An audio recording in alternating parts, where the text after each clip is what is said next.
V അരുണും ഒപ്പം ശരണ്യ സ്നേഹജനും തുടരുന്നുണ്ട്. അരുണ്, സുധാകരൻ എന്ന് പറയുന്ന നമുക്കറിയാം ഒരു കാലത്ത് പാർട്ടിയിൽ അപ്രമാദിത്വമുണ്ടായിരുന്ന നേതാവ്, ആലപ്പുഴയിലെ പാർട്ടിയെ പല പ്രതിസന്ധി ഘട്ടങ്ങളിലും അദ്ദേഹം മുന്നോട്ട് കൊണ്ടുവന്ന, ആലപ്പുഴയിൽ പാർട്ടി കോട്ടയാക്കി മാറ്റിയ നേതാക്കന്മാരിൽ ഒരാൾ.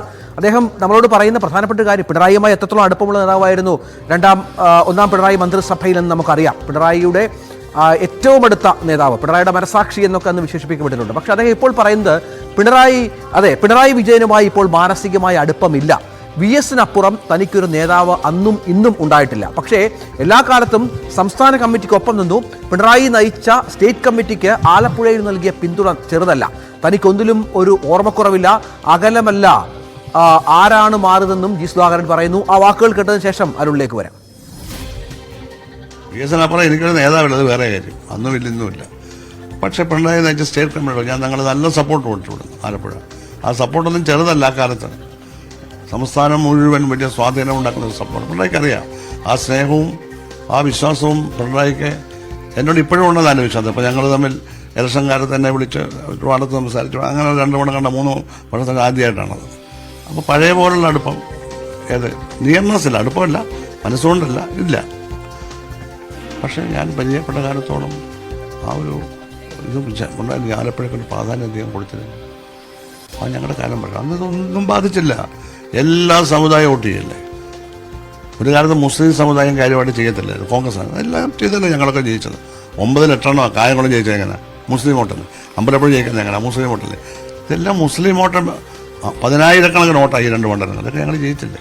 അവിടെ പ്രതിഭ ജയിച്ചു, ഇവിടെ ഞാൻ ജയിച്ചു. എവിടെയാണ് സാർ ഈ അകൽച്ച സംഭവിക്കുന്നത്? എവിടെയാണ് ഞാൻ പറഞ്ഞു. അപ്പോൾ അത് ഏറ്റുപറയാൻ ഒരുപാട് കേഡർമാർ താഴെ ഉണ്ടായിരുന്നു.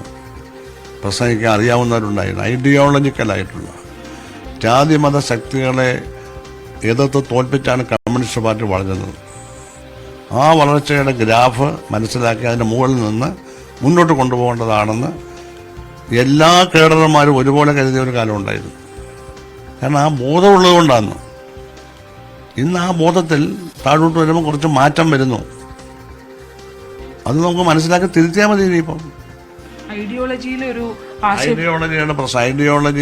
പിന്നോക്കം പോകുന്ന ഒരു സാഹചര്യം. ഐഡിയോളജിക്ക് പിന്നോക്കാവസ്ഥയില്ല. മാർക്സിസ്റ്റ് ഐഡിയോളജിക്ക് പിന്നോക്കാവസ്ഥ ഉണ്ടാവില്ല. മാർക്സിസ്റ്റ് ഐഡിയോളജി അതിന് തുല്യമായൊരു ഐഡിയോളജി ഇല്ല. ഇന്നും സാമ്രാജ്യത്വത്തിനും മുതലാളിത്തത്തിനും ഒക്കെ എതിരായി നിൽക്കുന്ന ഏക ഐഡിയോളജി അത് മാത്രമാണ്. ഇന്ത്യയിലും അതാണ്. പക്ഷെ സപ്പോർട്ടേഴ്സ് കേരളത്തെ പോലെയൊന്നുമില്ല. ഐഡിയോളജിയിൽ ഒരു കോംപ്രമൈസ് ഉണ്ടാവുന്നില്ലേ പലയിടത്തും? അതല്ലേ ഐഡിയോളജിയിൽ കോംപ്രമൈസ് ഒന്നും ഉണ്ട്. ഐഡിയോളജി കോംപ്രമൈസ് ചെയ്യാൻ ഒക്കത്തില്ല.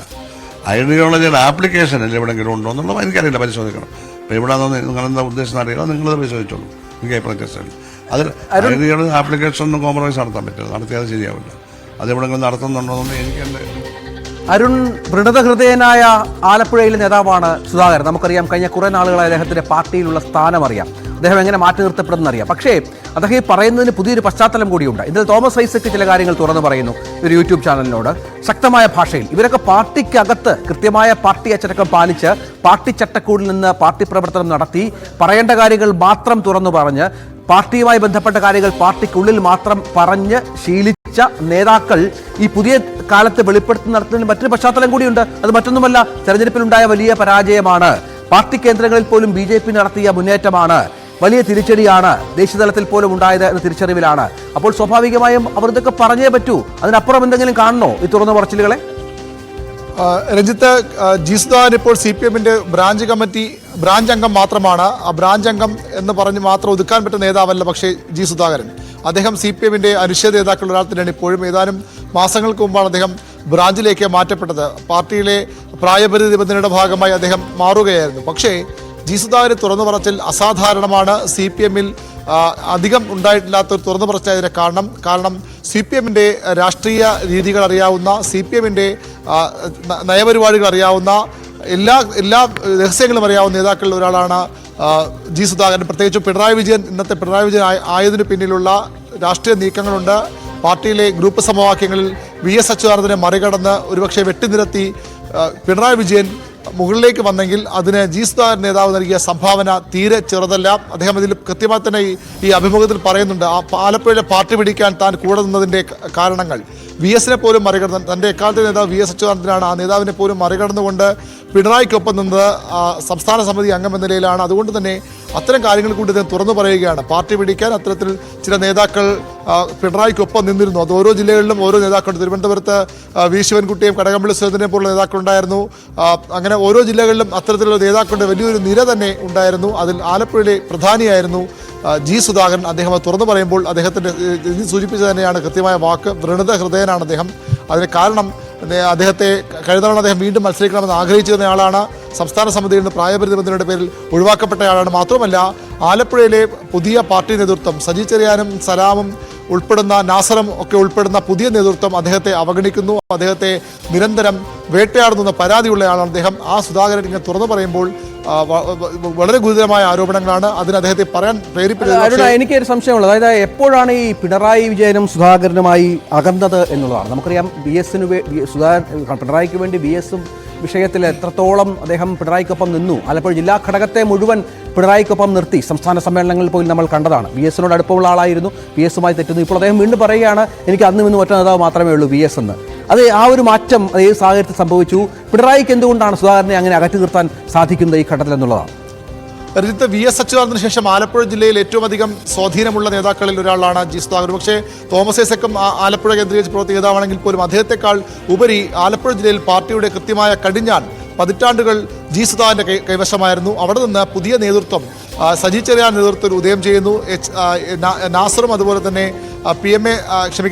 H സലാം പോലുള്ള നേതാക്കളൊക്കെ ആ പുതിയ തലമുറയെ വന്നതോടുകൂടിയാണ് ജി സുധാകരൻ ഒതുക്കപ്പെട്ടത്. സജി ചെറിയാൻ്റെ ഒരു അപ്രഭാത്ത്, സജി ചെറിയാൻ വളരെ കാലം ജി സുധാകരൻ അടിയുറച്ച ശിഷ്യരായിരുന്നു, അല്ലെങ്കിൽ ജി സുധാകരന് ഒപ്പം പോയ ആളായിരുന്നു. പക്ഷേ അതിനുശേഷം സജി ചെറിയാൻ CPM-ൻ്റെ സംസ്ഥാന സെക്രട്ടേറിയറ്റിലേക്ക് മറ്റും വരുന്നതോടുകൂടിയാണ് അവിടുത്തെ ഗ്രൂപ്പ് സഭാവാക്യങ്ങൾ മാറ്റമുണ്ടാകുന്നത്. പിണറായി അപ്പോൾ സ്വാഭാവികമായും സജി ചെറിയാൻ ഉൾപ്പെടെയുള്ള ചെങ്ങന്നൂർ ബൈ ഇലക്ഷൻ പ്രധാനപ്പെട്ട ഒരു കാര്യമാണ്.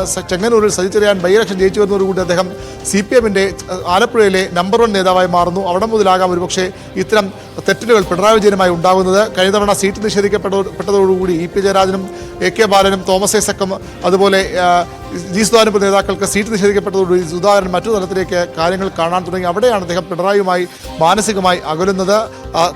തനിക്കെതിരെ അവിടുത്തെ യുവ നേതാക്കൾ നടന്ന നീക്കങ്ങൾക്കെതിരെ നിരവധി തവണ പാർട്ടിയോട് ജി സുധാകരൻ പരാതിപ്പെട്ടിട്ടുണ്ട്. പക്ഷെ അതൊന്നും പാർട്ടി നേതൃത്വം കണ്ടെന്നടിച്ചില്ല. മാത്രവുമല്ല നേതൃത്വത്തെ കൂടെ നിർത്താനാണ് പലപ്പോഴും പിണറായി വിജയൻ ശ്രമിച്ചത്. അതാകാം അദ്ദേഹത്തെ ഈ രീതിയിൽ പിണറായിക്ക് പൂർണ്ണമായും എതിരായി മാറ്റുന്ന, മാനസിക അടുപ്പം പോലും ഇല്ലാതാക്കുന്ന ആളായി മാറ്റുന്ന അവസ്ഥയിലേക്ക് എത്തിച്ചിട്ടുള്ളത്. പക്ഷേ ഇവിടെ ഇപ്പോൾ ജി സുധാകരൻ്റെ ഈ തുറന്നു പറച്ചിലുകൾ, അദ്ദേഹത്തിൻ്റെ വിമർശനങ്ങൾ, അതിന് പ്രധാന കാരണം രഞ്ജിത്ത് സൂചിപ്പിച്ച പോലെ CPM-ലെ ഇപ്പോൾ ഉണ്ടായിക്കൊണ്ടിരിക്കുന്ന തിരിച്ചടി തന്നെയാണ്, രാഷ്ട്രീയ തിരിച്ചടി തന്നെയാണ്. ലോക്സഭാ തെരഞ്ഞെടുപ്പേറ്റ വലിയ പരാജയം തന്നെയാണ്. തോമസ് ഐസക്ക്, ജി സുധാകരൻ രണ്ടുപേരും ആലപ്പുഴ നേതാക്കളെന്നത് തികച്ചും യാദൃച്ഛികമാകാം.